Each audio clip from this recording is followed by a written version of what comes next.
이번 집회에 하나님이 어떤 뜻이 계시나 봐요. 낮 시간에 김 목사님이 소명에 대해서 말씀을 참 은혜스럽게 잘해 주셨잖아요.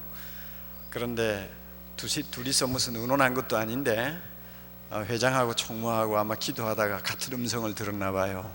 그래서 저도 이제 소명에 대해서 말씀을 준비를 했습니다. 제목에 나온 대로 소명자는 낙심하지 않는다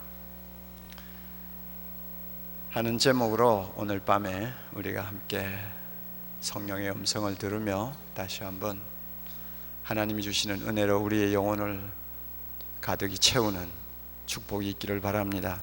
저도 그렇고 여러분도 그렇습니다. 켈빈의 기독교 강요를 보면 우리가 흔히 성직이라고 부르는 목사 또 선교사, 전도사 이 직에 대해서 화려한 묘사를 하고 있습니다. 하나님은 교회의 유일한 지배자시고 하나님은 교회의 유일한 권위가 되십니다. 그러나 하나님은 우리 눈에 보이게 교회에 거하시는 것이 아닙니다. 따라서 하나님께서는 성직이라고 하는 인간의 봉사를 사용하셔서 자신의 뜻을 교회에다가 명백하게 선포하게 하셨다고 칼빈이 말합니다. 마치 노동자가 일을 하기 위해서 연장을 사용하는 것처럼 하나님께서는 그의 사역자들을 그의 손에 도구로 사용하신다는 것입니다. 그래서 사역자는 하나님의 손에 쓰임받는 사자요, 또 하나님을 대표하는 사람이요, 뿐만 아니라 하나님의 비밀한 계시를 해석할 수 있는 권위를 주셨다고 했습니다. 그렇기 때문에 하나님은 교회 안에서 성직을 맡은 종들이 누구보다도 가장 존경할 만한 일을 하고 있는 자로 인정받기를 원하고 모든 사람이 그 권위에 복종하기를 원하고 계신다고 했습니다. 이런 의미에서 누구든지 교직이 필요 없다, 교회 안에 성직이 필요 없다 한다든지 성직을 무시한다든지 성직을 멸시하려고 하는 사람이 있다면 그는 교회를 파괴하는 자와 같다고 했습니다. 우리의 육신의 생명을 위해서는 태양의 열과 빛이 필요하고 음식이 필요한 것처럼 지상의 교회가 제 역할을, 제 사명을 다하기 위해서는 사도적 직분, 목회적 직분인 이 성직이 절대로 필요하다 하고 결론을 내렸습니다. 굉장히 화려한 묘사입니다.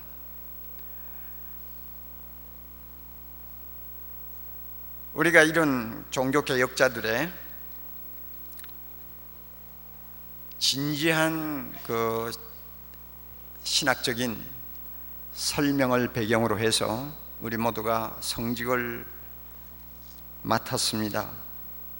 그런데 켈빈의 말을 하나 더 인용하죠. 누구든지 성직자가 되려면 비밀한 소명을 가진 자라야 한다 했습니다.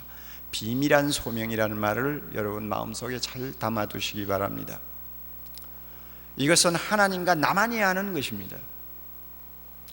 교회가 그 사람을 놓고 하나님에게서 비밀한 소명을 받았는지를 증명해 줄 자격이 없다고 했습니다. 또 그렇게 할 수도 없다고 했습니다. 그래서 켈빈은 재미있는 말을 했어요. 어떤 사람이 있는데 깨끗하지 못한 양심을 가지고 소명이 없는데도 소명이 있는 채 하고 먹고 살기 위해서 목사가 되었다고 합시다. 그런데 그 사람의 마음속에 있는 사악한 생각들이 드러나지를 않았어요. 소명을 받지 못했는데도 소명을 받은 것처럼 하는 그 사악한 마음이 사람들에게는 발각이 되지를 않았어요. 그렇기 때문에 교회가 그 사람을 교회 목회자로 받았을 때에는 소명자처럼 일을 할 수도 있다고 했습니다. 이것이 지상에 있는 교회의 약점이죠. 이 말 속에는 상당히 우리를 긴장하게 하는 내면의 의미가 들어 있습니다. 비밀한 소명과 공적인 소명이 반드시 일치하는 것이 가장 좋지만은 비밀한 소명 없이 공적인 소명을 가지고 목사 일을 할 수도 있다는 이야기입니다. 하나님으로부터는 부름을 받은 일이 없는 사람이지만은 교회에서는 인정을 받고 사역자로 일할 수 있다는 이야기입니다. 이런 이유로 오늘 우리는 진지하게 하나님 앞에서 자신을 돌아보아야 하겠습니다. 나에게 비밀한 소명이 있는가? 나는 공적인 소명만 가지고 지금 목사 일을 하고 있는 사람이 아닌가? 비밀한 소명과 공적인 소명이 나에게는 분명히 일치하고 있는가 하는 점을 우리가 깊이 성찰하면서 주님의 음성을 다시 듣는 귀한 시간이 되어야 되겠습니다. 소명은 원래 값없이 우리를 구원해 주신 하나님의 은혜에 대한 전인격적인 반응이라고 할 수 있습니다. 누구든지 구원을 받은 은혜에 감격하면 아까 우리 윤영주 장로님처럼 성직자가 아니라도 자기의 자신의 생을 하나님 앞에 거룩하게 헌신할 수 있는 것입니다. 그러므로 꼭 목회자만 소명받았다, 그것은 신학적으로 잘못된 이야기요. 모든 평신도가 다 소명받은 사람들입니다. 왜? 다 구원을 받았기 때문에요. 구원을 주신 하나님 앞에 어떻게 반응하는 것이 주님을 기쁘시게 할까 생각할 때, 오 주여 나는 주님의 영광을 위해 살겠습니다 하는 진지한 고백이 마음에서부터 누구든지 다 나온단 말이에요. 이것이 바로 소명받은 자의 반응이란 말입니다. 이런 의미에서 구원은 바로 소명을 의미한다 하는 신학적인 명제는 어디까지나 옳은 것입니다. 윌리엄 틴데이를 여러분이 잘 아시죠? 그분이 한 유명한 말이 있어요. 우리의 소원이 하나님을 기쁘시게 하는데 목적이 있다면 물 기르는 것과 설거지하는 것과 또 구두를 고치는 것과 강단에서 말씀을 전하는 것과 모두가 다 하나다 그랬습니다. 이런 의미에서 꼭 뭐 성직자만 소명자다 이렇게 말하는 것은 어떤 면에서는 성경적이 아닙니다. 그러나 목회자는 그가 부름받은 독특한 직분, 다시 말하면 사역 때문에, 독특한 사역 때문에 평신도의 소명과 구별되는 것을 우리는 부인할 수 없습니다. 벤처기업하는 집사를 불러가지고 하나님께서 내 양을 치라고 말씀하지 않았어요. 장사하는 집사를 불러서 기도하는 것과 말씀 전하는 일에 전념하라고 주님이 말씀하지 않았어요. 그렇지 않습니까? 대학 강단에 서서 가르치는 교수에게 주님이 성도를 온전케 하라, 봉사의 일을 하게 하라, 그리스도의 몸을 세우게 하라고 하는 엄숙한 명령을 주시지 않았어요. 집안에서 자녀를 키우는 주부를 향해서 주님께서 너는 내 오른손에 붙잡힌 7별이라고 말씀하지 않습니다. 성직을 받은 목회자에게 있어서 이 직분의 독특성 때문에 우리의 소명은 평신도의 소명과 구별된다고 할 수 있습니다. 그러므로 목사와 전도사, 선교사 믿는다고 다 할 수 있는 일도 아니고 아무나 할 수 있겠다고 덤벼서도 되는 것 아닙니다. 성령께서 교회 안에서 남달리 불러 세우는 자만이 할 수 있는 일입니다. 비밀한 소명을 받은 자만이 가능한 것입니다. 그러므로 이러한 비밀한 소명이 나에게 있는가 하는 것은 수시로 우리가 물어야 될 중요한 질문입니다. 만약에 이런 신성한 부르심이 없는 사람이 목회를 한다면 어떤 사람의 표현대로 그것은 광대짓에 지나지 아니할 것입니다.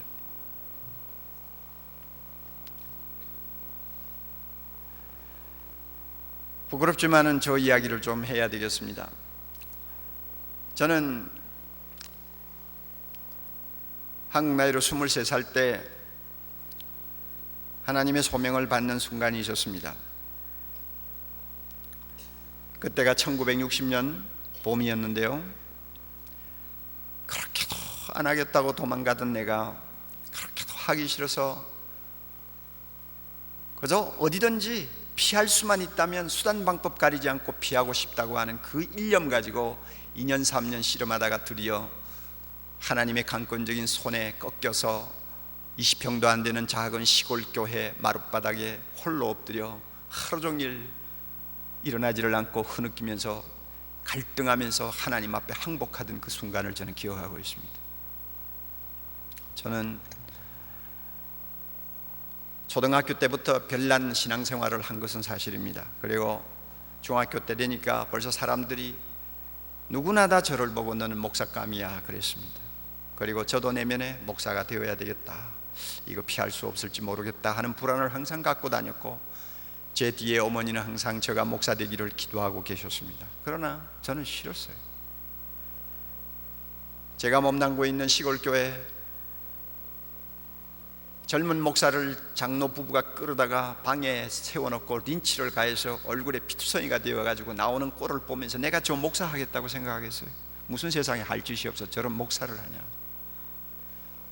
성미 갖다 주면은 그저 끼니 걸르지 않고 먹고, 성미를 좀 안 갖다 주면 굶는다는 소리도 못하고 앉아 있어야 되는 저 몰골, 도대체 보기 싫은 몰골이에요. 남자가 되어가지고 말이야, 식구를 거느린 처지에 아이 나가서 무슨 일을 한들 저런 꼴을 하고 앉아 있으면 뭐하나, 이제 이런 생각을 한 거예요. 그러니까 죽어도 하기 싫은 거예요. 어떤 변명이라도 할 수 있다면 저는 이 길을 피하고 싶었습니다. 그러나 하나님께서는 허락지를 않으셨어요.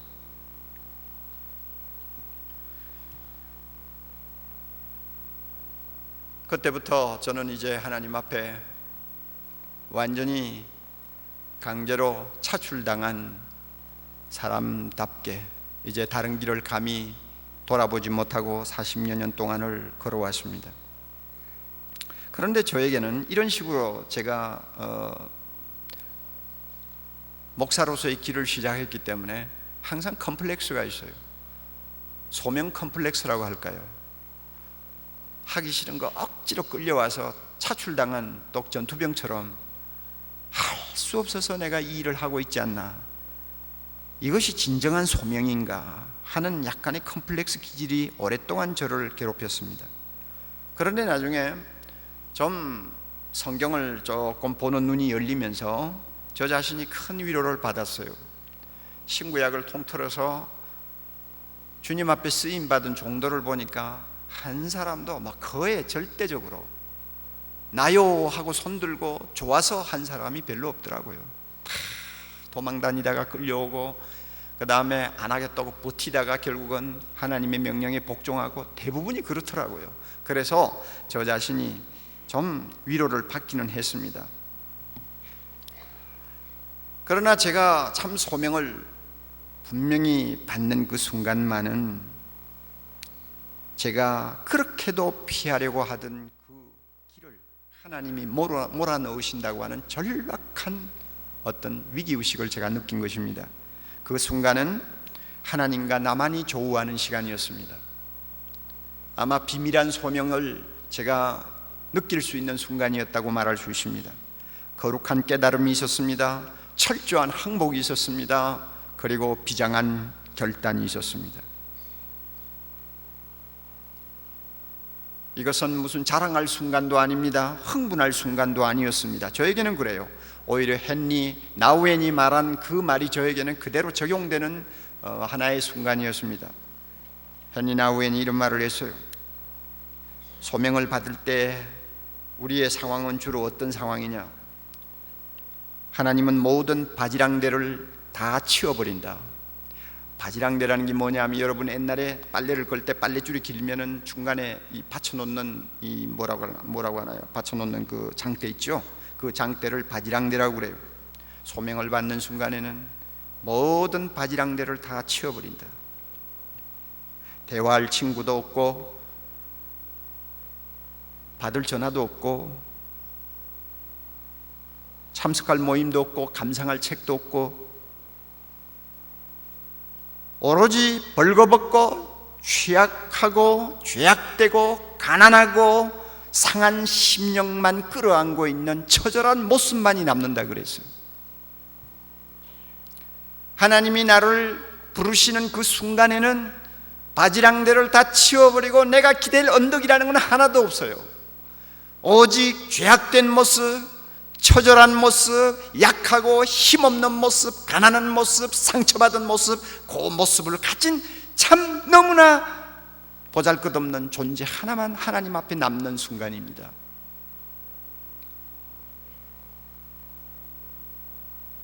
이런 상황에서 하나님께서는 저를 부르셨고 아마 여러분을 부르셨다고 생각을 합니다. 오스왈드 챔버스를 여러분이 잘 아실 것입니다. 그분의 말 가운데 참 중요한 말이 있습니다. 소명을 깨닫는다는 것은 갑작스러운 천둥 소리와 같이 올 수도 있고 서서히 떠오르는 태양과 같이 올 수도 있지만 어떤 방식이든 간에 그것은 초자연적으로 오는 것이기 때문에 말로 표현할 수 없는 신비한 특성을 갖는다고 했습니다. 그러므로 자기 소명에 대해서 함부로 말을 한다든지 자신 있게 말하기가 어렵다는 말입니다. 그래서 아주 중요한 말입니다. 많은 경우 시행착오를 포함한 한동안의 탐색을 통해서만 분명한 소명의식을 얻을 수 있다고 했습니다. 중요한 말입니다. 다시 한번요. 많은 경우 시행착오를 포함한 한동안의 탐색을 통해서만 분명한 소명의식을 확인할 수 있다는 것입니다. 가끔 내가 소명받았나 안 받았나 시행착오를 거듭할 때가 있어요. 받은 것 같기도 하고 안 받은 것 같기도 하고. 그래서 한동안 탐색을 해야 되는 것입니다. 이거 진짜 내가 비밀한 소명을 받고 신학교를 들어왔나? 정말 하나님이 나를 불러서 목사 안수를 받았나? 한참 탐색을 통해서 내가 분명히 소명받은 것이 틀림없구나 하는 어떤 결론으로 도달하게 된다는 것입니다.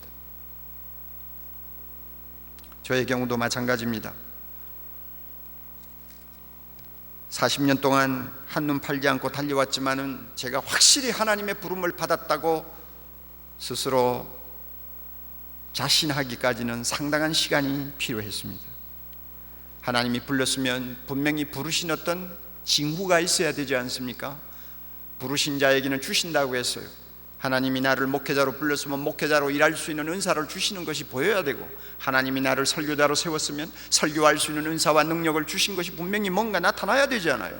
분명히 하나님이 나를 불렀으면 불렀다는 증거가 분명히 내 눈에 좀 보여야 그래도 내가 참 하나님의 부름을 받고 이 사역에 몸을 실었다고 말할 수 있는데, 그것을 확인하기까지는 마음이 왔다 갔다 할 수 있다는 것입니다.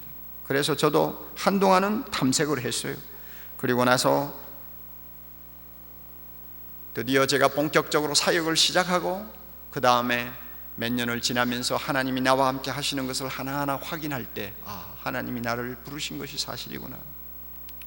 이제 나는 방황하지 않아도 되겠다. 그리고는 그 다음부터는 내 마음에 감격이 찾아옵니다. 무엇 때문에 나 같은 것을 부르셨을까? 바울이 말한 것처럼 죄인임에도 불구하고 죄가 없는 것처럼, 충성되지 못함에도 불구하고 충성된 자처럼, 완전하지 못하고 실수 많이 하는데도 불구하고 완전한 자처럼 하나님이 대접하시면서 나를 이렇게 사용하시는 거 보니 하나님이 나를 부르신 것이 사실이구나 하는 것을 저 자신이 확인할 수 있었습니다. 우리 교회 교육자, 남자 교육자 중에 한 분이 있습니다. 그 사람이 나에게 자기의 신앙 경력 또 소명을 받게 된 과정에 대해서 글을 쓴 것을 제가 보았습니다. 우리 교회 부교육자로 들어올 때는 제가 그런 것을 전부 다 쓰도록 만듭니다. 그런데 이 형제 글이 재미있어요. 고등학교 1학년 때 시골 농촌교회 마룻바닥에 앉아서 오랫동안 장래 문제를 놓고 기도하면서 자기 혼자 시간을 가졌다고 합니다. 기도하는 중에 음성이 들렸어요. 나는 너를 위해 죽었는데 너는 나를 위해 무엇하냐? 나는 너를 위해 죽었는데 너는 나를 위해서 뭘 하냐? 너무나 생생한 음성이 되어서 도무지 그 말씀이, 그 음성이 마음에서 지워지지를 않았어요. 오랫동안 떠나지 않았어요. 자기 소원은 의사가 되는 것인데 이 음성은 자꾸 자기를 목사가 되라고 부르시는 하나님의 음성처럼 들렸어요. 갈등을 많이 했어요. 그러다가 드디어 결단을 하고, 그래, 하나님이 부르시면 목사가 되어야지 하고는 총신대학 1학년에 이제 시험을 쳐서 입학을 했습니다. 막상 입학을 하고 나서 그 갈등이 없어져야 되는데, 의사가 되고 싶은 자기의 내면의 그 욕심, 그 다음에 이제 신학교에 왔다고 하는, 신학대학에 들어왔다고 하는 이 두 상황 사이 틈에 끼어가지고 아마 상당한 갈등을 한 것 같아요. 그래서 1년도 채우지 못하고 종신대학을 그만두어 버렸습니다. 그리고는 남은 기간 열심히 준비해가지고 서울대학교 의과대학에 합격을 했어요. 그래서 의대를 들어갔습니다. 의대를 들어가서 공부를 하는데 여전히 갈등이 멈추지 않는 것입니다. 나는 너를 위해 죽었는데 너는 나를 위해 뭘 하냐? 나는 너를 위해 죽었는데 너는 나를 위해 뭘 하냐? 그 음성이 마음에서 살아날 때마다 내가 의사를 공부해 의사가 되어야 되겠다 하는 데 대한 주님의 응답이 아닌 것 같단 말이에요. 이건 목사가 되라는 음성 같단 말이에요. 그래서 갈등하다가 휴학계를 내고는 그 다음에는 군대를 갔습니다. 군대에 가서 복무하면서 많은 진통을 통해서 드디어 하나님의 소명에 무릎을 꿇기로 작정했습니다. 제대하면서 다시 총신대학 시험을 쳤습니다. 그래가 1학년 들어갔어요. 그렇게 해서 이제 신학교를 졸업하고 우리 교회에서 사역을 하고 있습니다. 그 형제가 끝마무리에 이런 글을 썼어요. 지나간 일에 후회되는 것이 있다면 하나님이 부르셨을 때 한 길로 줄 곳 가지 아니한 것입니다. 이것이 회한으로 남고 부끄럽다고 여겨집니다 하고 써놨어요. 그러나 저는 이것이 부끄러운 일이 아니라고 봅니다. 한동안의 어떤 방황을 통해서 하나님이 정말 나를 불렀느냐 하는 사실에 대한 탐색을 한 것은 잘못된 것이 아니라고 봅니다. 오히려 분명한 소명의식이 없이 그저 이것도 못하고 저것도 못해서 어쩌다가 신학교 들어가고 어쩌다가 목사가 된 사람보다는 오히려 이렇게 방황하면서 하나님의 부르심을 확실하게 확인하는 사람이 오히려 더 하나님이 기뻐하는 사람이라고 저는 생각을 합니다. 사랑하는 동역자 여러분, 여러분은 누구의 부름을 받고 이 자리에 와 있습니까? 누구의 부름을 받고 목사가 된 것입니까? 비밀한 소명을 갖고 있습니까? 하나님과 여러분만이 아는 소명 말입니다. 여러분만이 아는 하나님의 내면의 음성을 여러분이 갖고 있습니까? 다른 모든 길은 다 막혀버렸습니다. 오직 하나님께서 이 길로만 가라고 열어주셔서 거역할 수도 없고 도망갈 수도 없어서 하나님이 밀어넣으시는 대로 나는 이 길로 들어왔습니다. 이 문을 열고 이 길로 들어왔습니다라고 말할 수 있을 만큼 분명한 소명의식을 여러분이 갖고 있습니까? 그래서 이제부터는 철저하게 나 자신을 부인하고 오직 십자가를 지고 주님만을 따라가는 것만이 나의 남은 필생의 소원이라고 여러분 자신이 마음에 말할 수 있습니까? 심지어 내가 목회를 하다가 실패를 하는 한이 있더라도 이 길 말고는 내가 갈 길이 없고 이 일 아니고는 내가 생명 걸고 할 일이 없다고 분명히 하나님 앞에 고백할 수 있을 만큼 마음에 분명한 소명을 갖고 있습니까? 그렇다면 여러분은 놀라운 사람입니다.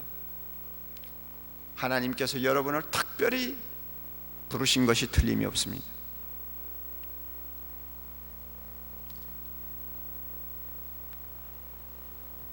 지금은 우리의 목회 상황이 참 점점 열악해지는 것 같습니다. 비밀한 소명을 가지고 생명 걸고 죽으면 죽으리라고 매달려도 참 될까 말까 한 굉장히 어려운 목회 현장을 우리가 많이 경험하게 됩니다. 보통 험난한 길이 아닌 것 같습니다. 자신이 목회하는 교회에 그저 부흥이 좀 되고 그 다음에 자기 이름이 좀 소문이 나고 그 다음에 교회에서 대접 잘 받고 그것이 너무 좋아서 감사합니다. 그렇게 좁은 웅덩이 속에서 모든 것을 보면 간단해요. 자기 교회만 잘 되면 다 천하가 다 잘 되는 것처럼 보이니까. 그러나 우리는 분명히 말씀드립니다만 지역교회 하나만을 책임지는 위치에 있는 사람이 아닙니다. 한국교회 모든 사역자는 한국교회 전체를 책임지고 있는 사람이요, 또 우리가 한국교회에서 사역을 하고 있습니다마는 하나님의 나라라고 하는 전 우주적인 교회의 앞날과 그 운명을 우리가 등에 업고 일하고 있는 사람들입니다. 그러므로 나 혼자 뭐 잘 된다고 뻐기고 뭐 목에 힘주고 소인 중에 소인이에요. 그러므로 우리는 크게 봐야 돼요. 넓게 봐야 돼요. 모든 것을 볼 수 있는 눈을 가져야 됩니다. 이런 상황에서 오늘 한국교회를 우리가 한번 봅시다. 여러분, 분명히 말씀드립니다. 굉장히 어렵습니다. 평신도도 물론이거니와 특별히 목회자에게 너무너무 어려운 상황이 점점 눈앞에 다가오고 있습니다. 저는 오스기니스의 말을 여러분에게 인용을 좀 하고 싶습니다.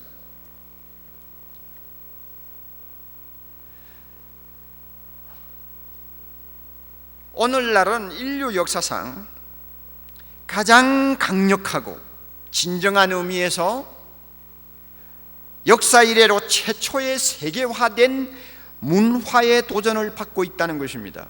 이 용어 잘 기억하십시오. 역사 이래로 최초의 세계화된 문화, 최초로 세계화된 문화의 도전을 받고 있어요. 무슨 뜻인지 여러분 이미 감을 잡을 거예요.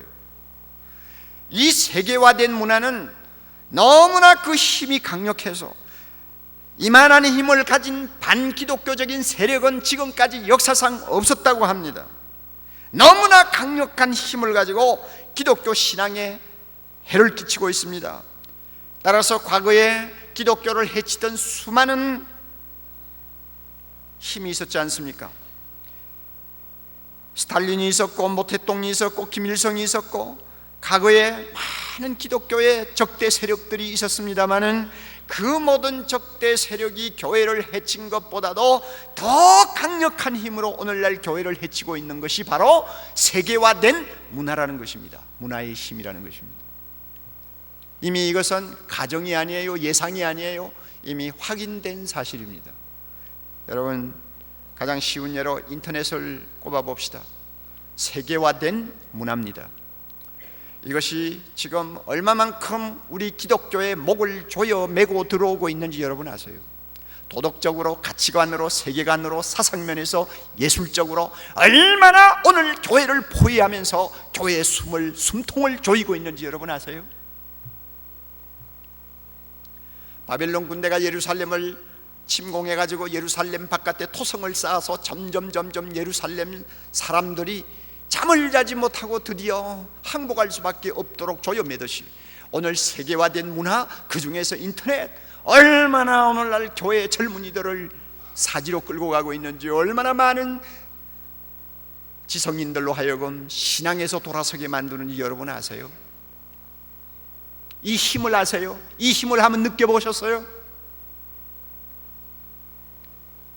저에게 어느 목사님이 전화했어요. 목사님 가만히 계시면 안 됩니다. 사랑의 교회 목사라고 해서 가만히 계시면 안 돼요. 어떻게 하면 좋겠어? 목사님이 일어나셔야 돼요. 난 도무지 여유가 없어요. 시간도 여유가 없고 체력도 여유가 없고 도무지 내 이제 더 이상 짐을 질 수 없어요. 그래도 목사님 가만히 계시면 안 돼요. 그래요. 그게 무슨 일인데요? 목사님이 인터넷에 한번 들어가 보셨어요? 특별히 인터넷에 음란 채팅하는데 한번 들어가 보셨어요? 목사님 교회 순장도 있어요. 목사님 정신 차리세요. 이거 참 기가 막히더라고. 그래서 목사님 무슨 말 하는 거예요 지금? 자기는 이 인터넷 중에서 특별히 음란 채팅하는데 특별히 어떤 가슴에 그 끌리는 뭐가 있대. 이거 이대로 방치하면 우리 청소년들 다 망한다. 가정 다 붕괴된다. 그러니 이걸 어떻게 막아야 되겠는데, 막으려면은 도대체 이 세상이 얼마나 요지경인가를 좀 내가 실제로 들어가서 경험하지 못하고는 도무지 뭐 어떻게 할 도리가 없다고 말이에요.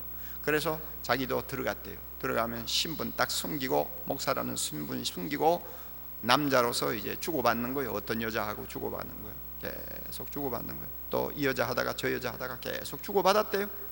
주고받다가 보니까 이제 목사가 자꾸 은근히 신앙 쪽으로 유도를 하지 않습니까? 그러니까 좀 친해졌다 싶으니까 그냥 속에 있는 이야기 다 털어놓는 거예요. 그런데 그만 사랑의 교회 순장도 걸려든 것입니다. 사랑의 교회 여자 순장이 걸려들었어요. 아니, 그 제자 훈련하기로 유명한 교회 순장이 여기 왜 와 있습니까? 그럼 당신도 예수 믿으세요? 아니, 내야 뭐 나갔다 말았다 했던 사람인데, 근데 어떻게 사랑의 교회 교인이 그렇게 하루 종일 집에 있으니 따분해서 못 살겠어요. 너무너무 따분해가지고 한번 들어와 봤더니 굉장히 재미있잖아요. 그래서 지금 막 하다 보니까 끊을 수 없는 자리까지 왔습니다. 굉장히 지금 위험한 벼랑에 서 있어요.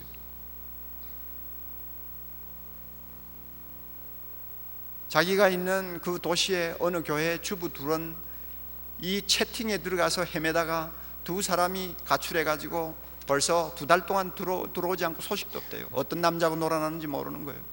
자녀 다 두고 말이죠. 이것은 빙산의 일각이에요.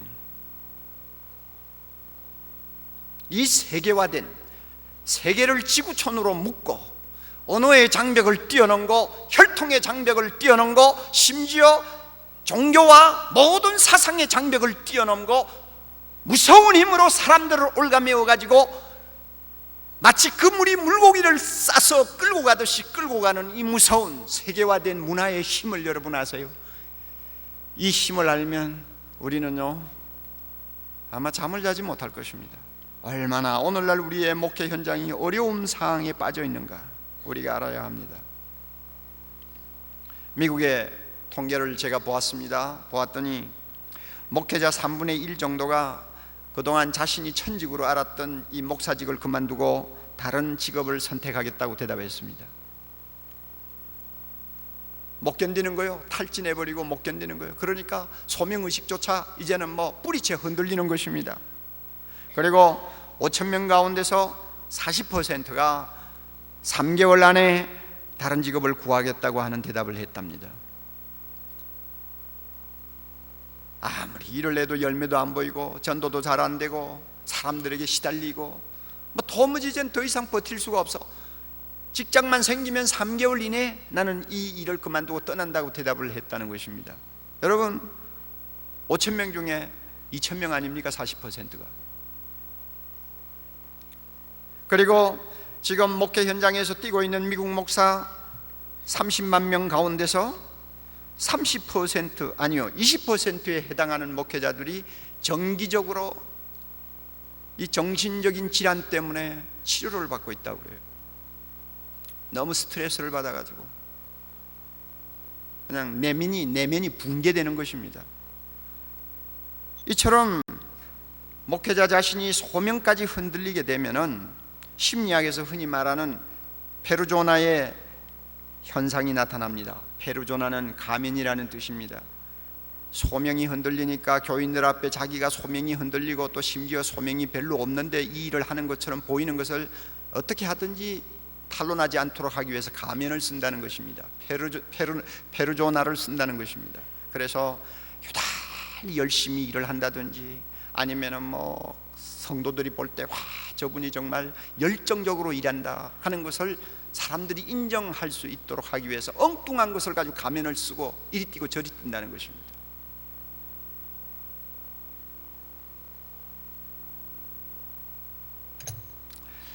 현재 한국교회 목회자들이 이 소명의식의 위기를 맞게 되는 아마 결정적인 요인은 교회 부흥하고 연관이 된다고 봅니다. 아무리 힘을 쓰고 애를 써도 교회가 부흥이 안 되고 좀 사람 키워놓으면 옆에 있는 유명한 목사 교회 다 빼앗겨 버리고 10년이 가는데도 10년 전이나 지금이나 별로 차이가 없는 목회 현장을 보면서 자신이 과연 하나님 앞에 부름을 받은 것이 사실인가 하는 의문을 제기할 수밖에 없는 핀치에 몰린다는 것입니다.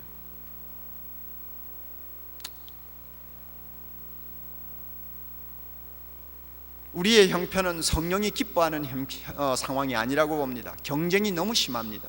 이렇게 살벌한 경쟁을 하지 아니하면 안 되는 목회 현장, 이것은 하나님이 절대 기뻐하지 않는다고 저는 봅니다. 어떤 구실을 가지고도 이것은 설명할 수가 없어요. 합리화시킬 수가 없어요.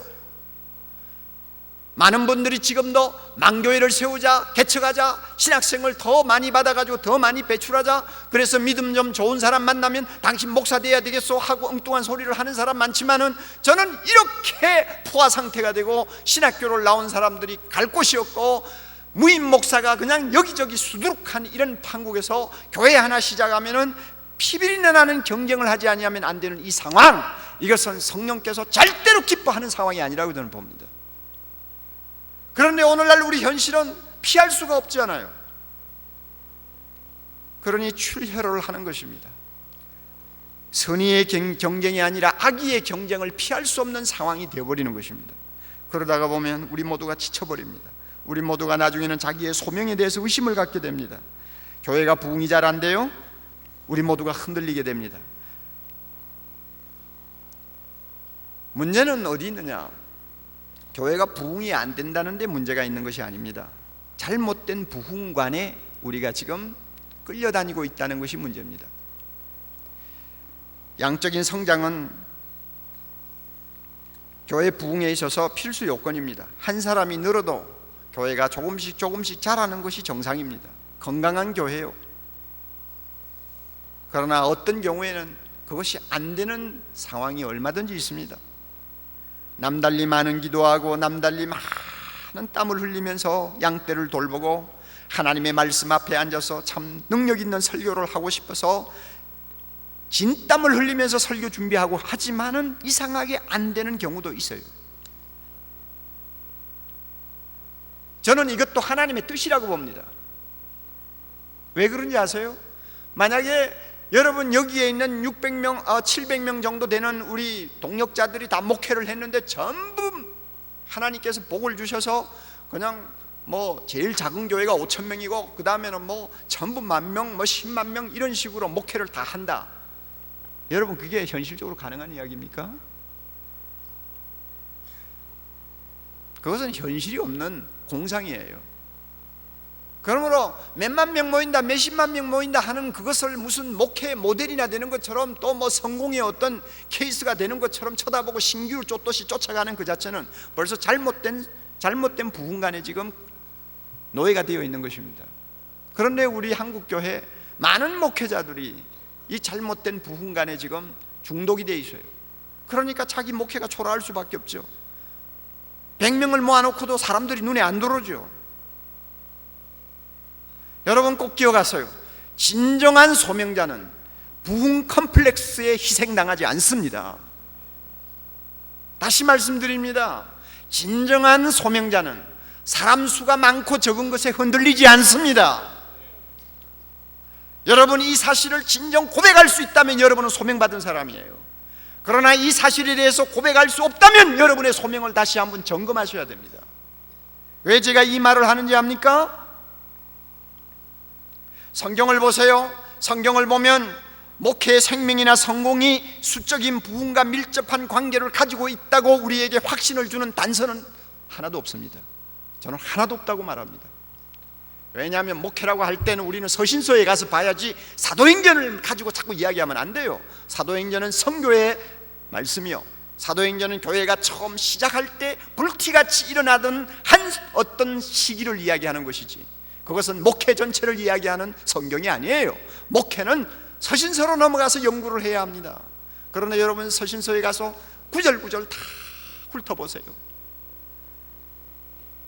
목회자의 잘하고 못하는 것을 교회의 숫자를 가지고 아니면 양적인 성장을 가지고 평가하는 성경 구절이 있습니까? 한 말 해보세요. 있어요? 바울이 그런 언지를 한 곳이나 준 데가 있습니까? 심지어요, 반모섬에 나타나신 재림주 예수 그리스도께서 7교회에 편지를 보내면서 잘못한 것을 책망하실 때 왜 지금까지 교회가 부흥이 안 됐느냐, 숫자가 왜 그 모양이냐 하고 여러분 책망하신 성경이 교회가 한 곳이라도 있는지 한번 살펴보세요. 없어요? 없어요. 정말 없어요.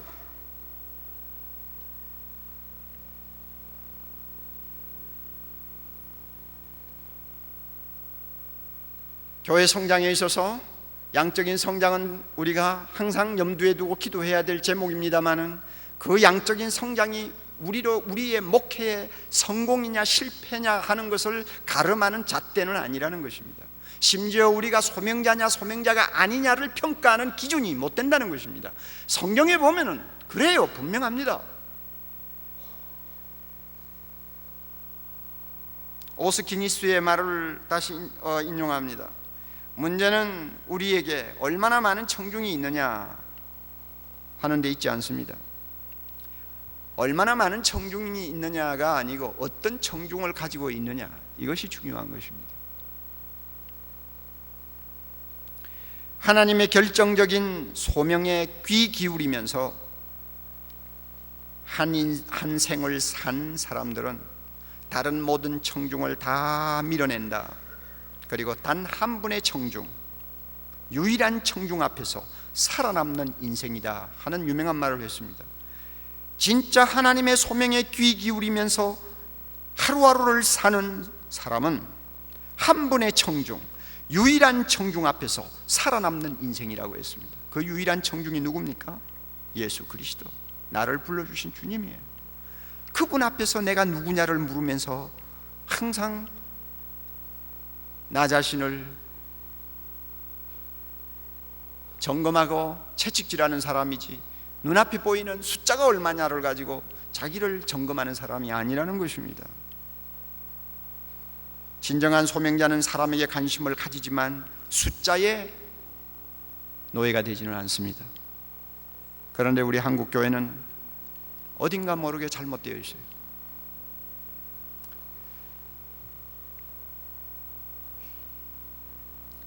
제가 몇 주 전에 일본을 좀 갈 일이 있어서 갔습니다. 홋카이도로 갔는데요, 마침 그곳에 갔을 때 일본 의사 한 분이 자기 별장을 좀 마음대로 쓰도록 빌려주셔서 홋카이도에서도 그 제일 유명한 가장 배꼽이라고 하는 제일 중심지에 있는 곳에 가서 한 열흘 지나다가 왔습니다. 거기에 프라노라고 하는 도시가 있습니다. 주일이 되었는데 제가 그 프라노 메노나이트 소망교회를 출석하게 되었습니다. 타무라 목사님께서 저에게 제가 거기에 와 있다는 것을 알고 설교를 부탁을 했어요.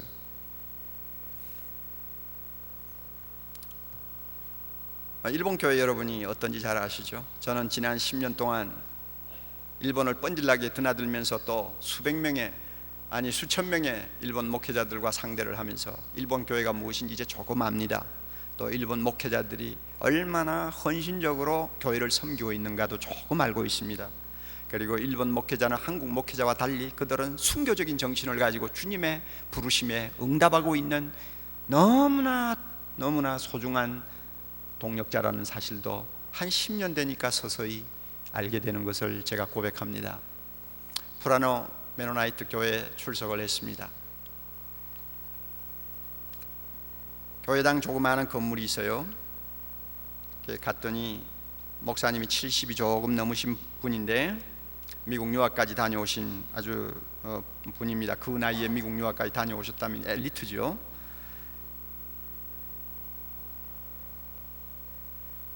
예배 시간을 기다리는데 강대상도 없어요. 의자로 이렇게 둘러앉았어요. 둘러앉아서 예배를 봅니다. 몇 명이 나올까 내가 궁금해가지고 통역하는 선교사 사모하고 둘이서 앉아서 기다렸습니다. 목사 부부가 들어와서 앉았습니다. 조금 있으니까 또 부인 한 2명이 들어옵니다. 그리고 또 조금 있으니까 한 80대 보이는 미국 부인이, 나중에 알고 보니까 앤이라고 하는 선교사였습니다. 은퇴한 선교사가 와서 앉았습니다. 그래 이리저리 앉았는데 전부 11명인가 돼요. 남자가 한 2명 있고요. 그런데 옆에 피아노가 있는데 아무도 피아노 칠 사람이 없는 거예요. 그런데 그날따라 마침 참 저를 위해서 하나님이 보내셨는지 한 50대 되는 부인이 와서, 손님이 와서 앉았는데 자기가 피아노 치겠다고 하면서 피아노에 와서 앉았어요. 그래가지고 예배가 시작되었습니다. 둘러앉아 예배를 보았어요.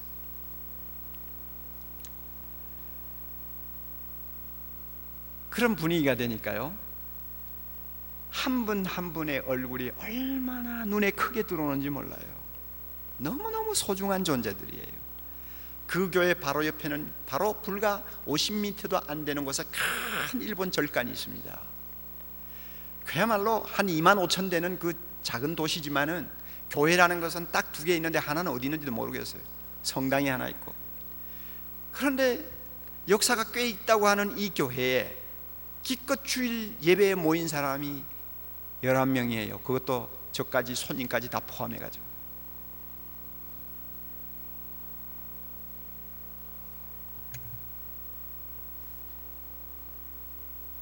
저는 참 감개무량했습니다. 마치 23년 전 제가 처음 개척했을 때 12명이 의자를 놓고 둘러앉아서 첫 예배를 보던 그 당시를 제가 기억했습니다. 그리고 그 한 사람 한 사람을 너무너무 소중하게 보면서 느껴지는 제 마음이 너무 하나님 앞에 감사했어요. 너무너무 소중하게 보이는 거예요. 설교를 한참 하고 있는데 제일 젊은 여자가 한 30대 초반 되는 여자인데 애 둘을 데리고 왔어요. 조그만 애 둘을 데리고 왔는데 옆에 조그마한 방에 애들이 장난감을 가지고 놀다가 막 떠들고 막 자꾸 엄마한테 매달리고 그러더라고요. 그런데 처음에는 저 이야기를 좀 듣더라고요. 듣더니 설교 아직 반도 안 됐는데 벌써 애 하나 안고는 졸기 시작하더라고요. 그러니까 뭐 한 11명 앉은 자리에서 좋으니까 그 폼이 얼마나 멋있습니까? 그러니까 그런데요, 놀라운 것은 좋으는 그 모습도 얼마나 귀여워 보이는지 천사 같은 거예요. 내 눈에 너무너무 소중하게 보이고 너무너무 귀하게 보이는 거예요. 그러면서 제가 이 몇 명 안 되는 성도를 위해서 저 타무라 목사님이 20년을 여기서 참 인생을 바치면서 헌신해 왔구나. 그리고 나중에 안 일입니다마는 그 옆에 있는 미국 선교사 부인은, 자기 남편은 여기서 40년 선교하다가 여기서 몇 년 전에 죽었고 자기는 미국에 갔다가 오고 싶어서 한번 방문하러 왔노라 그러더라고요. 여러분, 진정한 소명자는 어떤 사람인지 아세요? 내 명성을 사방에 떨치게 하고 나로 하여금 마치 목회의 성공자가 된 것처럼 띄울 수 있는 그런 굉장한 교회, 하나님이 나를 보내셨다고 생각하면 그것은 크게 잘못되어 있어요. 그 메노나이트 교회 설교를 마치고, 설교비도 뭐 없지요. 뭐 주어도 안 받겠지만 주지도 않더라고요. 그리고 뭐 점심도 안 주더라고요. 목사님께서 고맙습니다, 참 감사합니다, 인사를 막 그냥 허리가 꺾어지게 하시더라고요. 그런데 나오면서 제 마음이 얼마나 기쁜지요. 보통 설교하러 가면 뭐 봉투를 주면 받아야 되잖아요. 뭐 나중에 헌금을 하나 있더라도 받아야 되잖아요. 그런데 아무것도 안 주고 내가 여기에 와서 11명, 나 빼고 몇 명 빼고 8명이라고 하는 평신도를 넣고 말씀을 전하고 나온다는 것이 얼마나 제 마음에 큰 기쁨이 되는지. 나중에 저 통역한 선교사 부인이 저보고 그래요. 목사님, 저 놀랬어요. 뭐 놀랬냐?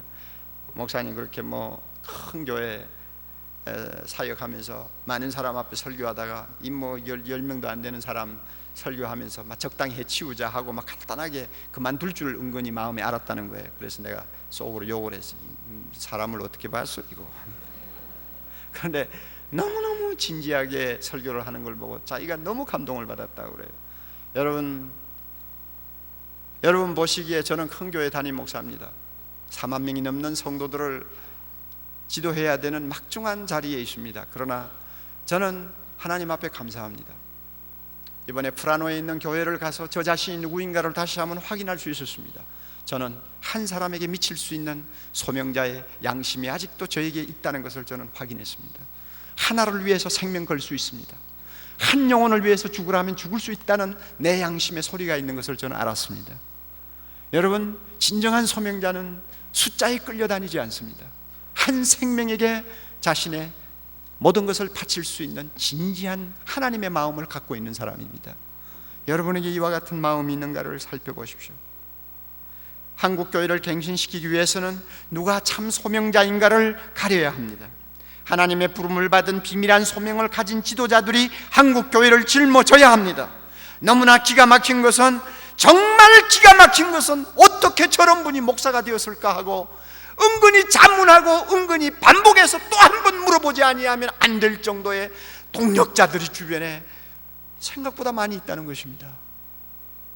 너무너무 기가 막히는 거예요.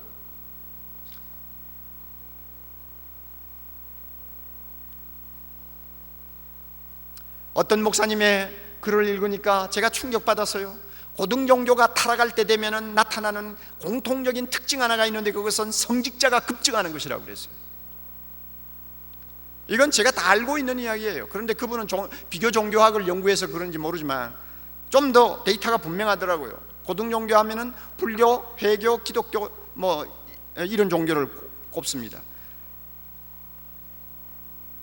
그런데 이 종교의 역사를 보면은 이 종교가 부패하기 시작하면은 공이 나타나는 공통점이 있는데 그것은 성직자가 급증하는 거예요. 신학교 가는 사람이 많습니다. 목사 되는 사람이 많아요. 중이 되는 사람이 많아요. 그 이유가 어디 있느냐? 한마디로 이렇게 요약을 했습니다. 자기 부인을 포기했기 때문이다 그랬어요. 고등 종교는 자기 부인이 있는 종교입니다. 도를 닦고 진리를 탐구하기 위해서 어떤 종교는 평생 결혼하지 않고 산속에 들어가서 벽만 쳐다보고 앉아있는 그런 고행을 합니다. 무서운 자기 고행을 통해서라도 영원한 진리를 발견하려고 몸부림치는 것이 고등 종교의 특징이란 말이에요. 그러니까 자기 부인이 되지 아니하면은 이 종교로서의 생명을 유지할 수가 없는 거예요. 자기 부인을 하는 종교는 일반적인 사람들에게는 하나의 매력도 없습니다. 그것은 기독교도 자기 부인을 통해서만이 기독교다운 종교가 된다는 것은 우리가 예수님의 말씀을 통해 바울의 말씀을 통해서 너무나 잘 알고 있지 않습니까? 그런데 자기 부인을 포기하기 시작하면 그만큼 뭔가 배가 불렀다는 이야기요. 그만큼 세속화되었다는 이야기입니다. 이렇게 되면은 다른 사람들의 눈에 비치는 그 성직이 뭐냐? 좋은 직업으로 비치는 것입니다. 출세할 수 있는 직업으로 비치는 것입니다. 그러면 나도 저거 해봐야 되겠다 하고 많은 사람들이 그 길을 택하는 것입니다. 그래서 성직자가 급증해요. 로마 제국이 왜 패망했느냐? 기본이라는 역사가가 로마 흥망성쇠의 역사를 기록하면서 로마가 패망한 원인 중에 하나가 7가지 원인 중에 하나가 뭔지 알아요? 성직자의 급증이었습니다. 똑똑한 놈들 다 대부분이 다 수도원으로 달려가니 그 나라가 될 리가 없는 거죠. 여러분, 이것이 오늘날 남의 이야기처럼 들립니까? 오늘 한국 상황을 여러분이 보시면 어떻게 생각하십니까? 우리 모두가 진정 자기 부인의 길을 포기하지 아니하고 주님을 위해서라면 굶는 것도 좋습니다. 주님을 위해서는 모욕당하는 것도 좋습니다. 주님을 위해서는 형제 친지들로부터 저놈 저거 참 인생을 어떻게 저 모양으로 사나 하고 깔아뭉개는 그런 무시를 당해도 좋습니다. 자녀들이 나중에 아버지를 이해하지 못해가지고 탈선하는 일이 있어도 좋습니다. 하나님이 가라고 하시니 나는 이 길밖에 갈 길이 없고 나는 이 길을 통해서 주님께 영광을 돌리기를 원합니다 하는 자기 부인의 소명을 우리가 분명히 받아들인다고 한다면, 그래서 우리의 모습이 그렇게 비친다고 한다면 오늘 신학교를 찾는 사람들이 지금처럼 그렇게 많을까요? 어딘가 모르게 우리는 잘못된 길을 벌써 들어서고 있지 않나 하는 불안을 느끼지 아니할 수가 없습니다. 그러므로 우리 모두가 다시 한번 자신의 소명을 깊이 돌이켜보고 하나님 앞에 비밀한 가운데서 자기 소명을 다시 한번 살펴야 될 것입니다. 진정한 소명자는 낙심하지 않습니다. 이것이 오늘 설교의 제목입니다. 여러분의 목회 현장에 어려움이 많을 거예요. 십자가도 많을 거예요. 아마 여러분의 내면에 어떤 갈등이 너무나 오랫동안 지속되어서 마음의 기쁨을 다 빼앗아 버렸을지도 모릅니다.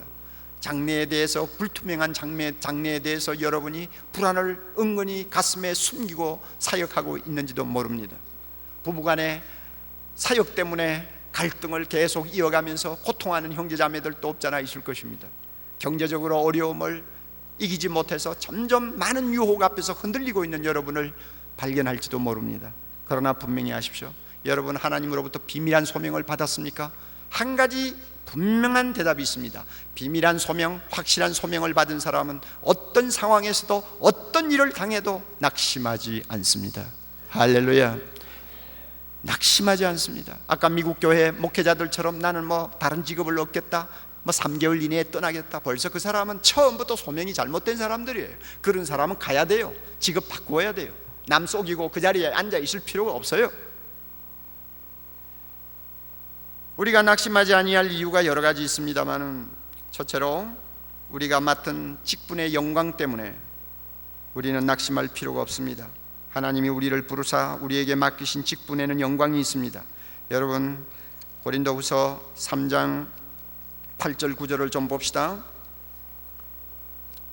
8절 9절 함께 읽습니다. 하물며 영의 직분이 더욱 영광이 있지 아니하겠느냐.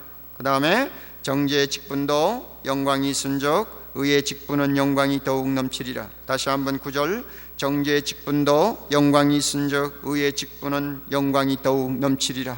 우리가 받은 직분, 여기에는 영광이 있습니다. 이 직분을 맡기신 분이 영광중에 계시는 예수 그리스도입니다. 하늘과 땅의 모든 권세를 가지신 주님이 우리에게 이 직분을 주셨습니다. 그러므로 영광이 있습니다. 뿐만 아니라 이 직분은 사람을 죄와 죽음에서 자유케 하는 직분입니다.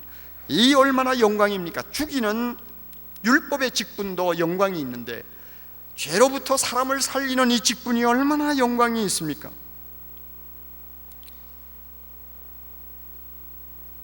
우리는 눈만 뜨면 영적인 문제를 다룹니다. 영적인 문제, 의의 문제를 다룹니다.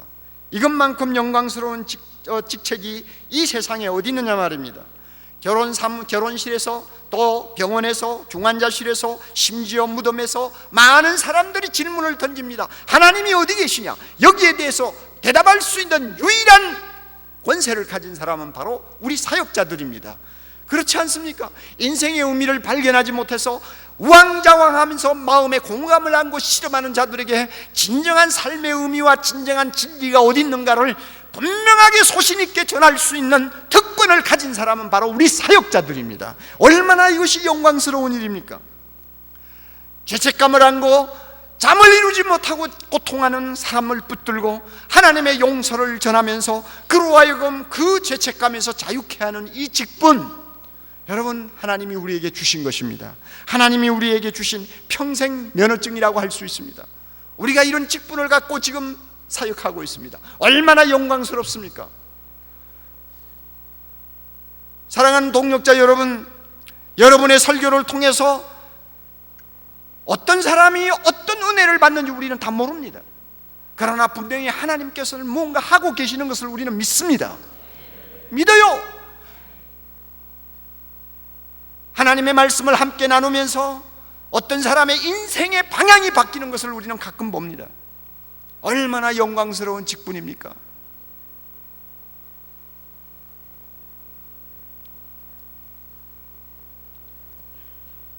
또 하나 이야기할 수 있습니다. 왜 우리의 직분이 우리가 왜 낙담하지 말아야 하느냐? 둘째는 우리 직분에 주어진 능력 때문입니다.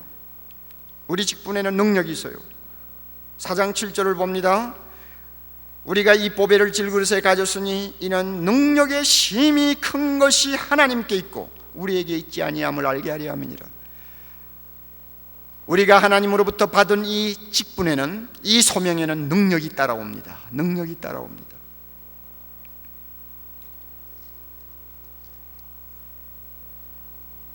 시시하게 보여도요, 질그릇처럼 보여도요, 하나님께서 기가 막힌 능력을 우리에게 주셨어요. 믿습니까?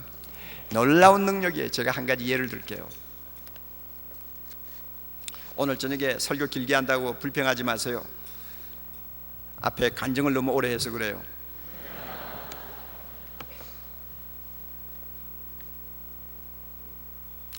하나님께서 우리를 일단 불러주시고 교회를 맡기시고 목사가 되라, 전도사가 되라, 선교사가 되라 이렇게 해서 우리에게 직분을 주실 때 우리의 모습은 질그릇이죠. 그러나 여러분, 굉장한 능력이 함께 수반된다는 것을 우리가 믿어야 됩니다. 놀라운 역사가 일어납니다. 자, 보세요. 얼마 전에 한 달도 안 됐어요. 울산에서 보낸 김경환 목사라는 사람의 편지입니다. 젊은 후배이기 때문에 저 잘 몰라요. 얼굴도 잘 몰라요. 그런데 저에게 생전 처음 편지를 했어요. 자기가 지금 심무하고 있는 교회는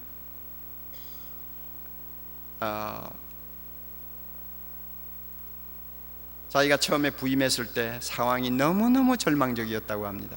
자기는 처음으로 이제 목회를 하려고 목회 초년생으로 그 교회에 부임을 했는데 10가지 너무나 기가 막힌 조건을 가진 교회였다고 합니다.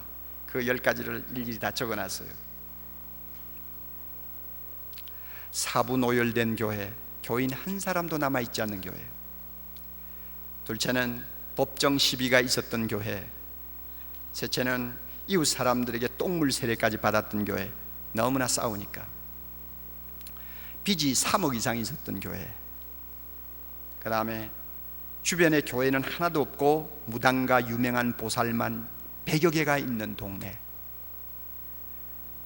모든 선배 목사님들이 포기하자고 했던 교회, 노회에서조차 처분하려고 했던 교회, 교회를 오랫동안 방치해 놓은 결과 교회에 불이 나서 교회 건물도 제대로 없고 폐물창고처럼 온갖 범죄의 온상, 마리아나 본드 흡연의 중심 장소가 되어버린 우범지대의 온상.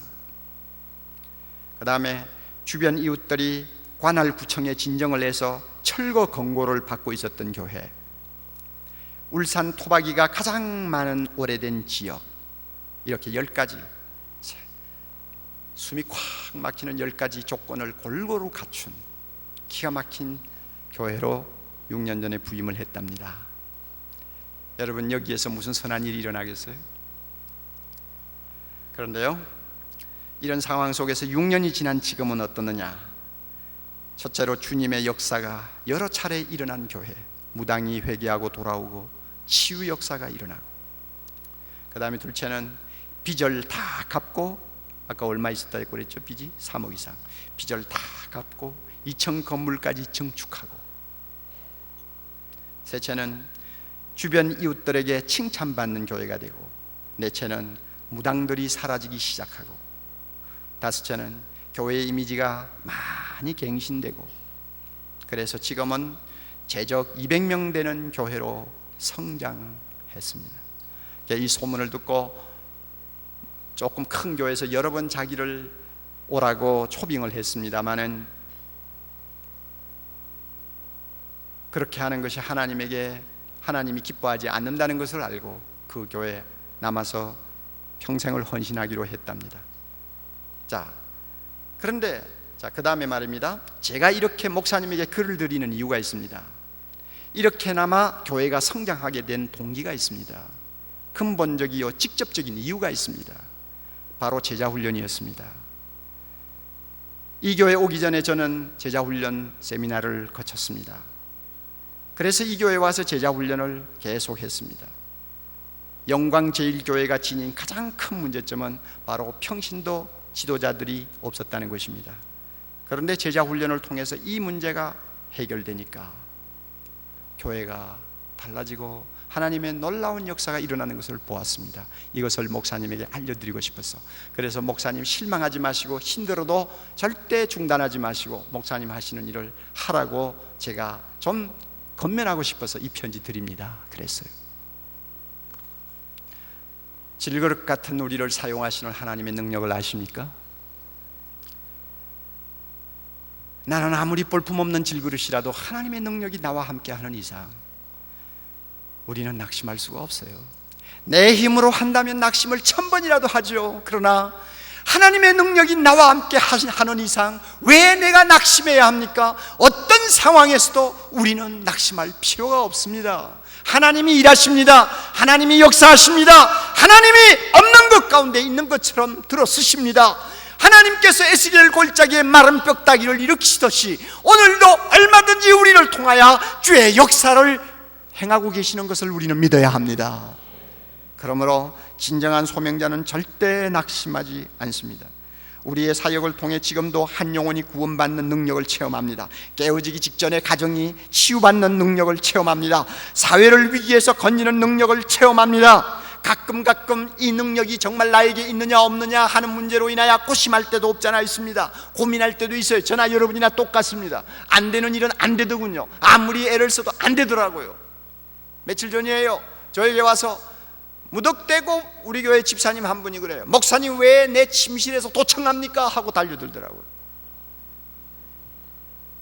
생전 처음 보는 집사요. 집사님 하도 많으니까 제가 얼굴 모르죠. 40대 초반에 아주 아름답게 생긴 아주 인테리급이에요. 참 똑똑해요. 말을 하는 걸 들으니까 이건 교육 수준도 상당한 여자예요. 왜 목사님 도청하세요? 설교는 버젓하게 하면서 왜 남의 집에 침실에 도청을 하세요? 하고 달려드는데 여러분, 이거 어떻게 하면 좋겠어? 벌써 그 여인에 대해서는 소문을 좀 듣고 있었거든요. 다락방에 가서도 문제를 일으키고 이웃에게도 문제를 일으키고 우리 부교육자 찾아와가지고 못 살기 굴고 한다는 걸 들었기 때문에 처음부터 딱 보고 그 여자구나 하고는 생각했어요. 그리고 감정이 안 좋아졌어요. 이게 어떻게 하나, 내가 그냥 고분고분하고 예예, 아이 뭐 내가 언제 도청했습니까? 그렇지 않습니다, 걱정하지 마세요 하고 뭐 어떻게 해서 돌려보낼까, 아니면 호통을 좀 쳐놓을까, 어떻게 할까 한참 갈등을 했어요. 가장 좋은 방법은 하나님이 나에게 능력을 주셔서 이런 정신분열 환자를 다 기도 한번 해주면 깨끗이 치유받는 역사가 일어났으면 좋겠는데, 지금까지 목회 23년 동안 사랑의 교회 하면서 한 건도 이 일에서 제가 성공한 일이 없습니다. 비슷한 케이스를 여러 번 저는 겪었거든요. 제가 가장 사랑하던 대학생 때 대학부 지도할 때 제자도 미국 유학 10년 하고 나서 정신이 약간 돌아가지고 나를 사탄으로 생각을 하고 공격을 하는 일을 제가 오랫동안 당했어요. 너무너무 불쌍한 거예요. 얼마나 그 자매를 위해서 기도했는지 몰라요. 그래 뭐 한번 뭐 어떻게 이렇게 해서 좀 참 고치는 역사가 일어나면 좋겠는데 하나님께서 도무지 이런 은혜를 안 주시더라고요. 내가 그런 일을 여러 번 당했어요. 그러니까 이번에도 이거 안 되는 거는 빤한 거예요. 하나님께서 옥목사의 뭐 설교를 통해서, 옥목사의 뭐 제자 훈련을 통해서 놀라운 일을 지금까지 행하셨지만 단 하나, 이 정신분열증 환자, 정신쇠약증 환자는 별 볼 일 없어요. 성령께서 가만히 계시더라고요. 안 되더라고요. 그래서 왜 도청하느냐고 달려드는 여자를 뭐 어떻게 합니까? 다시는 찾아오지 못하도록 공포감을 좀 심어줘야 되겠다 하고는 막 소리를 질렀어요. 예수의 이름으로 명하노니 물러가라! 그랬더니 막 사무실에 있는 직원들이 다 뛰어나오고 막 정신이 없어. 어디서 함부로 목사에게 도청했다고 떠드느냐? 막 소리 질러서 내 평생 처음이에요.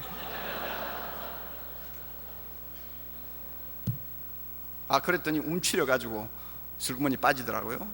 빠지는데 마당에 가면서 제 사무실을 향해서 손가락질하면서 설교는 그럴듯하게 하면서 내가 목사냐, 다음부터 설교하지 마라 하고 가더라고요.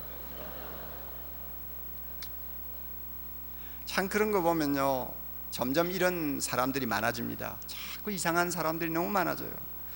참 이런 자매, 이런 형제를 볼 때마다 주님, 이런 자매를 예수 그리스도의 이름으로 주님 성령의 능력으로 치유할 수 있는 은혜를 주시옵소서. 왜 병원으로만 자꾸 보내야 합니까? 주님의 이름으로 치유할 수 있게 하옵소서 하는 이런 간절한 마음, 그 영혼을 불쌍히 여기는 안타까운 마음이 막 가슴에서 치밀어 올라도 안 내는 건 안 되더라고요. 그럴 때마다 우리가 좌절하잖아요. 그렇지만 여러분, 우리에게는 그것보다 더 큰 능력, 영혼을 죄로부터 구원시키고 하나님의 거룩한 백성들을 하나님이 보시기에 온전한 자로 세우는 이 일에 말씀을 들고 사역할 수 있는 능력을 주셨습니다. 성령의 권능을 우리에게 주셨습니다. 믿으시기 바랍니다. 이 능력이 있는 이상 우리는 절대로 낭망할 필요가 없습니다. 끝으로 우리의 직분이 보장받는 미래 때문에 낭망해서는 안 됩니다. 오늘 우리가 본문으로 읽은 4장 16절 보면은 그러므로 우리가 낙심하지 아니하노니 겉사람은 후패하나 우리의 속은 날로 새롭도다. 그리고는 우리의 잠시 받는 환난에 경한 것이 지극히 크고 영원한 영광에 중한 것을 우리에게 이루게 함이니 우리에게는 해피엔드가 기다리고 있습니다. 확실한 미래가 있습니다. C.S. 루이스가 좋은 말을 했습니다. 역사를 읽으면 현세를 위해 가장 훌륭한 일을 한 기독교인들은 다음 세상에 대해서, 내세에 대해서 가장 많이 생각한 사람들이라고 했습니다. 로마 제국을 개종시킨 사도들이 그랬고, 중세기의 암흑시대를 밝힌 위대한 개혁자들이 그랬고, 그리고 노예무역을 폐지한 윌리엄 윌버퍼스 이원과 같은 영국의 복음주의자들이 모두가 다 그 생각이 미래의 하나님 나라에 가 있었기 때문에 오늘 역사에 큰 발자취를 남기는 위대한 일을 할 수 있었다는 것입니다. 우리가 무력해지는 이유가 무엇이냐? 천국에 대해서 생각을 멈추었기 때문이라고 그는 지적합니다. 여러분, 우리 앞에 있는 미래를 보십시다. 어차피 인생은 미완성 작품입니다. 니버가 말한 것처럼 할 만한 가치가 있는 것 가운데서 우리 한평생에 완성되는 일은 하나도 없어요. 그러므로 우리는 소망을 통해서 구원을 받아야 한다고 합니다. 옳은 말이요. 미래에 소망이 없으면 우리는 구원 자체가 의심을 받을 정도로 어떤 때는 심각하게 좌절을 당할 때가 있습니다. 그러나 우리가 낙심하지 아니하는 이유가 뭡니까? 소망이 있기 때문에, 미래가 있기 때문에, 예수 그리스도 안에서 완성되는 해피엔드가 있기 때문에 우리는 절대로 낙심하지 않습니다. 소명은 어떤 의미에서 직분보다도 선행되어야 할 뿐만 아니라 직분보다도 더 오래 지속되어야 합니다.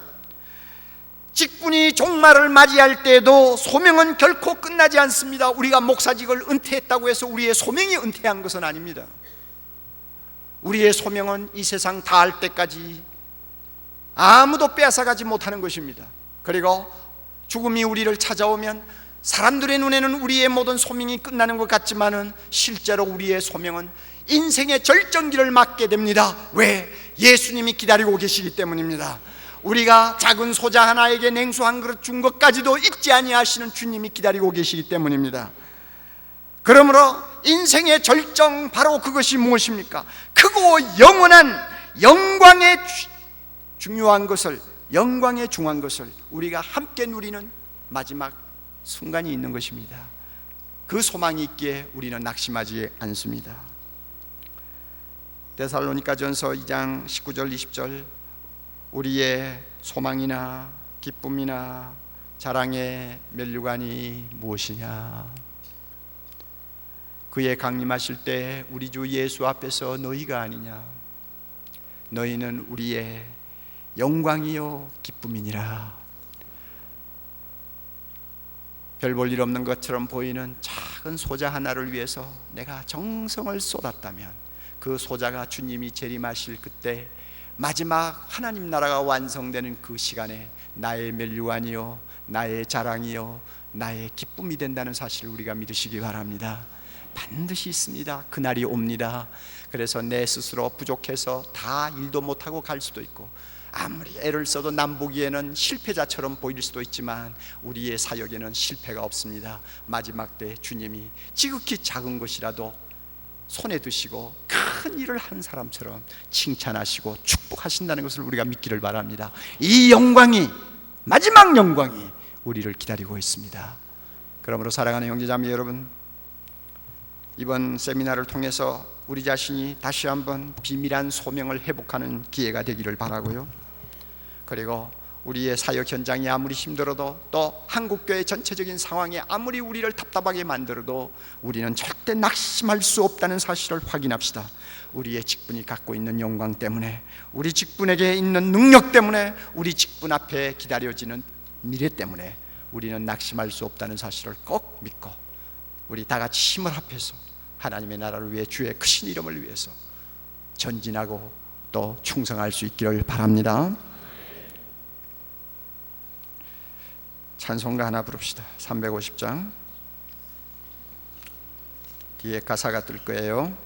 350장 부르면서 다시 한번 우리를 일꾼으로 불러주신 주님 앞에 감사하고 감격하고, 우리의 소명이 흔들렸다면 다시 한번 우리의 소명이 깊이 뿌리를 내릴 수 있도록 우리의 마음의 털을 다시 한번 개간하는 시간이 될 수 있기를 바랍니다.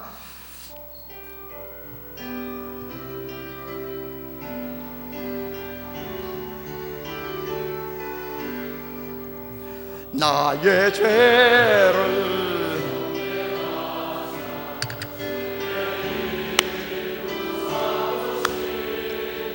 굳세 주의 넓은 사랑 참 찬송합니다. 할렐루야. 나를 일꾼 삼으신 주 거신 능력 주시어 주여, 언제든지 주 뜻대로 사용하여 주소서. 내게 부어주시려고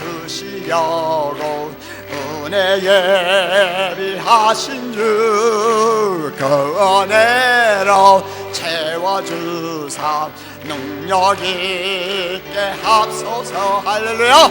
나를 일꾼 삼으신 주 거신 능력 주시오. 언제든지 주 뜻대로 사용하여 주옵소서. 죄의 짐을 풀어주신 주의 능력 크도다. 나를 빌어 사신 예수 내 맘속에 없어. 할렐루야. 나를 일꾼 삼으신 그 거신 능력 주시오.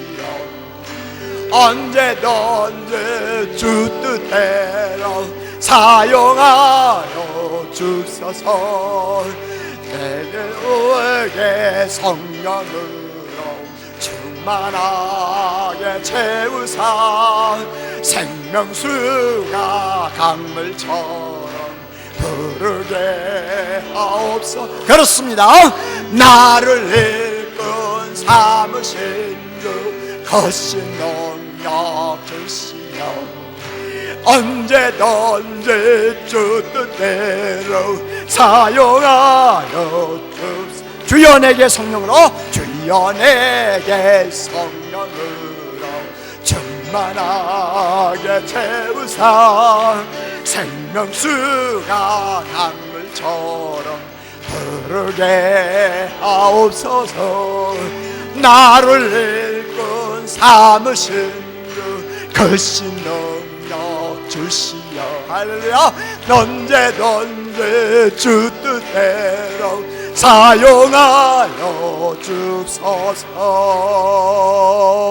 다 같이 머리 숙입니다. 여러분은 비밀한 소명을 가지고 있는 사역자입니까?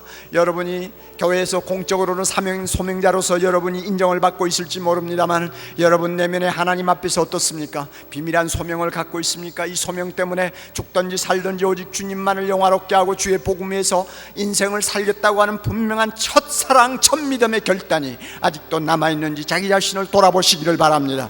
조금이라도 여러분 지쳐가지고 여러분의 소명이 흔들린다면 이 시간 하나님이 도와주실 것입니다. 주님을 찾으십시오. 능력 많으신 주님을 찾으세요. 성령의 권능을 구하십시오. 우리 가슴 속에 다시 한번 생수가 터지도록 우리를 도와주실 것입니다. 우리를 일으켜 주실 것입니다. 다 같이 한 목소리로 기도합니다. 자비로우신 주여, 아버지 하나님이여, 우리 모두를 주께서 불러주셨습니다. 우리 모두를 주님의 거룩한 종으로 세워주셨습니다. 이 세상의 그 어떤 것으로도 비교할 수 없는 영광스러운 사역을 우리에게 맡겨주셨습니다. 오 하나님이여, 하나님이여, 우리를 부르신 주여, 오늘도 하늘과 땅의 권세를 가지시고 영광스러운 주님의 그 사역을 우리 보고 계승시켜 주셨습니다. 주여, 이 시간 우리에게 다시 소명을 새롭게 해주시옵소서.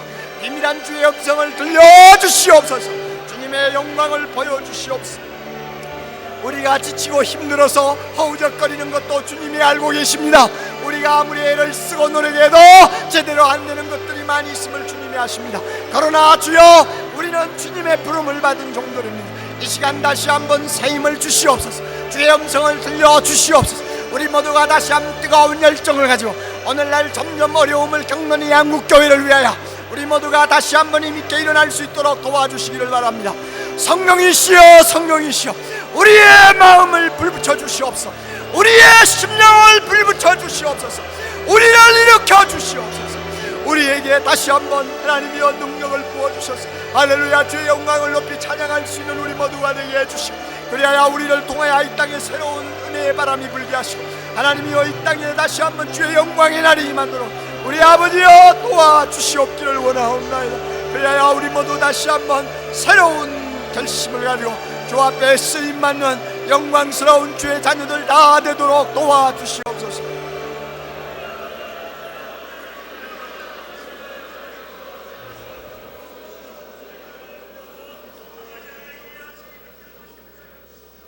교회의 머리 되신 주님이여, 영적으로 황폐화되어가는 이 한국 땅을 주여 불쌍히 여겨 주시옵소서.